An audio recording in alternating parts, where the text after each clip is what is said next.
Bonjour et bienvenue dans l'entretien de France 24. Nous sommes aujourd'hui à Alger, au palais du gouvernement, et notre invité est le ministre de l'Intérieur, Daro Ould Kablia. Monsieur le ministre, merci de nous recevoir. Soyez le bienvenu. Première question. Le Conseil des ministres a annoncé la levée de l'état d'urgence. Ça fait exactement 19 ans. Qu'est-ce qui explique cette décision ? Le contexte actuel n'a pas joué pour nous, pour la simple raison que l'idée de lever l'état d'urgence est assez ancienne. La dernière fois qu'on en a discuté, c'est au cours de l'été dernier. Donc, l'état d'urgence n'a pas été levé sous la contrainte de ce qui a pu se passer durant le mois de janvier écoulé. Mais ce n'est quand même pas accidentel. Ce n'est pas accidentel. Ça a peut-être précipité la décision, mais beaucoup de gens pensaient que le fait de décréter l'état d'urgence était destiné à empêcher un certain nombre d'activités civiles qui n'ont rien à voir avec les subversions des manifestations publiques, des réunions, etc. Alors laissez-moi vous poser une question très concrète. Il y a déjà eu 2 marches à Alger qui ont été interdites. Il y en a une autre qui est prévue ce samedi. Est-ce que du coup, avec la levée de l'état d'urgence, elle va être autorisée ? Je ne peux pas me prononcer tout de suite parce que les initiateurs de cette marche n'ont pas déposé de demande. C'est lorsque cette demande sera déposée qu'on répondra. Mais sur le principe le principe, je pense qu'elle ne sera pas autorisée. Et vous pensez que c'est une bonne chose qu'elle ne le soit pas ?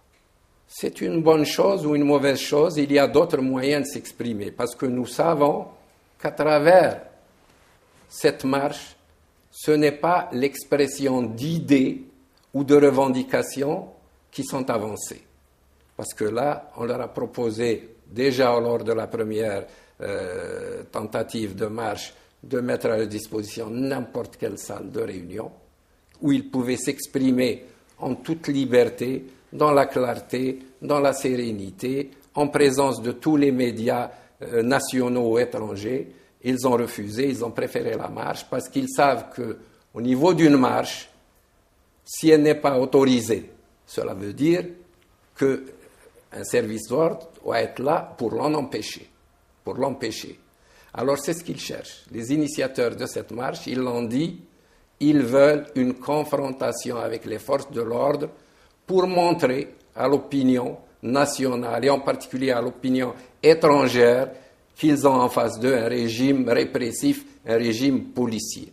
Je commence par ce dernier point pour dire que les manifestants qui ont été arrêtés, malgré quelquefois la lourdeur des charges, quand il s'agit de pillage ou de sac, ont été tous libérés. Ceux qui ont participé aux marches, considérant qu'il s'agissait également de problèmes mineurs, ont été libérés sur le champ. Quant à la dernière marche, celle du 19 février, il n'y a eu aucune interpellation. D'accord. J'en ai vu ces dernières semaines des mesures d'urgence. On sent quand même qu'il y a une certaine urgence à agir. Il y a une accélération de toutes les dispositions et de toutes les mesures qui ont été prises jusqu'à présent. Bon, les revendications actuelles, c'est surtout le logement et l'emploi. Mais vous, est-ce que vous ne sentez pas derrière ces revendications socio-économiques des revendications plus politiques de changement de régime ou peut-être de changement de génération? Les gens voient bien ce qu'il se passe dans les pays alentours. Il y a quand même une sensibilité. La situation en Algérie est différente de ce qui se passe ailleurs. Pourquoi ? Parce que il y a des mesures, il y a des choses, des éléments positifs qui existent en Algérie qui n'existent peut-être pas ailleurs. Par exemple, le niveau de vie des citoyens qui a augmenté, l'éducation qui a connu des sommets, la santé, les problèmes des besoins ordinaires des citoyens, l'eau, l'électricité. Nous avons des indicateurs Mais c'est ce qu'on disait du régime tunisien. On disait qu'il y avait une classe moyenne, très éduquée. Les problèmes en Tunisie, je pense, sont d'une autre nature.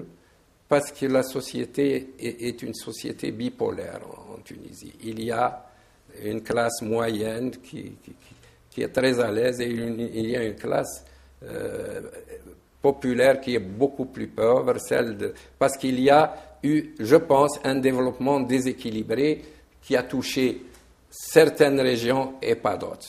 Chez nous, les projets d'investissement sont équitablement répartis à travers l'ensemble du territoire national avec un effort supplémentaire pour les zones déshéritées, pour les hauts plateaux, pour le sud, etc. Il y a donc des moyens plus importants qui sont dégagés pour les populations chez nous et la répartition du revenu national est beaucoup plus équitable. Et vous êtes confiant, le régime algérien n'est pas menacé? Le régime algérien n'est pas menacé. Le peuple a conscience, dans sa globalité, que ce que fait le régime est insuffisant, certes, mais qu'il est déjà extrêmement important. D'accord. Je vais venir à ce qui se passe en Libye. C'est un pays frontalier. Il y a des événements extrêmement graves. Le peuple libyen, comme tout peuple d'ailleurs, a toute liberté pour apprécier la manière dont il est gouverné. Vous appréciez, vous, personnellement, la façon dont... Je n'ai pas à me placer à la place du peuple libyen. On verra à la fin s'il réussit ce qu'il pense engager, parce que même là, et je reviens un peu à d'autres pays où déjà les événements qui ont eu lieu ont eu des conséquences que certains estiment positives et qui sont positives. À mon avis, elles ne seront positives que si ces événements se traduisent par une situation qui soit au bénéfice des populations qui ont engagé ces actions. Vous en doutez? Je n'en doute pas, mais un petit peu. Il y a des possibilités de manipulation. Tout cela... Qu'est-ce qui vous inquiète en Tunisie, par exemple? Ce qui m'inquiète, c'est que peut-être que le peuple demande une chose et ceux qui ont chapeauté maintenant, qui ont pris en charge la gestion de la transition, n'aillent vers d'autres directions. C'est-à-dire vers un nouveau régime dictatorial, c'est ça ce que vous craignez? Pas exclusivement un régime dictatorial, cela est exclu, mais pas dans l'intérêt de ses citoyens. Les citoyens tunisiens peuvent gagner en liberté, mais perdre en souveraineté. C'est ça qui peut se produire. C'est-à-dire une influence étrangère? Une influence extérieure, tout à fait. Occidentale ou... Eh bien, certainement occidentale. Vous trouvez que les pays occidentaux ont été très importants dans ce qui se passe en Tunisie, en Égypte? Ils ne sont pas importants, mais ils essaieront d'en tirer le meilleur profit. Et donc, quand vous parlez d'influence, par exemple, est-ce que vous pensez que la France pourrait tirer les marrons du feu en Tunisie et les États-Unis en Égypte? C'est de ça dont vous voulez parler? Je n'irai pas jusque-là, mais cela n'est pas à exclure, puisque on a vu qu'il y avait un soutien et une propension extrêmement exceptionnelle de soutenir cela. Il n'y a qu'à voir les télévisions occidentales, c'est pratiquement à flux tendu que les choses-là sont répétées. Bon, je ne dis pas qu'il y a une ingérence directe, mais il y a une ingérence indirecte en faisant développer des slogans qui peut-être au départ n'étaient pas les slogans des personnes qui avaient engagé. Les Tunisiens se sont battus. Vous le sentez en Algérie aussi? En Algérie, c'est plus difficile, parce que les Algériens ont un sentiment nationaliste beaucoup plus développé et beaucoup plus chauvin. La seule chose à ne pas faire avec les Algériens, c'est de vouloir leur dicter leur conduite. Alors c'est là qu'ils se... Et vous trouvez que la France respecte ce devoir de réserve? La France a respecté. La France, en tant qu'État, fait preuve jusqu'à présent de réserve, de retenue, et contrairement aux médias, il faut le déplorer. Alors je veux venir à la question du Sahel. On en parle beaucoup en France, évidemment, avec la présence d'Al-Qaïda au Maghreb islamique. La coopération régionale marche mal. La coopération régionale en matière de lutte opérationnelle marche mal. Pourquoi? Parce que les moyens sont disproportionnées. L'Algérie peut mettre beaucoup de moyens, ces pays-là peuvent mettre beaucoup moins de moyens. On parle du Niger et du Mali. Oui. Ensuite, et la Mauritanie aussi. Ou la Mauritanie aussi. Maintenant, ces pays-là ont des accords avec d'autres puissances. La France. Autres que... On parle de la France, là, soyons clairs. Voire des États-Unis. Voire des États-Unis. Ça vous dérange? C'est ça qui... Ça ne nous dérange pas, mais ça peut nous créer des problèmes d'une autre nature.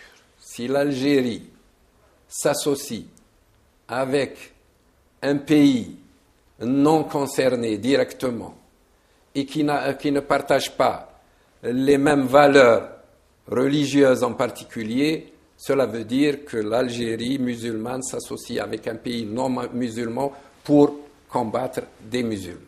Ça peut se retourner et contre nous et contre vous. Alors, je comprends ce que vous voulez dire, mais si vous ne voulez pas que l'Algérie s'allie avec la France et les pays frontaliers dans des opérations antiterroristes, est-ce que ça vous dérange que la France le fasse avec la Mauritanie, par exemple, peut-être avec d'autres... La Mauritanie est un pays libre, le Mali est un pays libre, le Niger est un pays libre. Ils ont des accords déjà avec les Français, ils engagent des opérations. Mais ça vous dérange? Il y a des raisons quand même historiques qui font que l'Algérie n'a peut-être pas envie d'avoir de troupes françaises juste à ses frontières.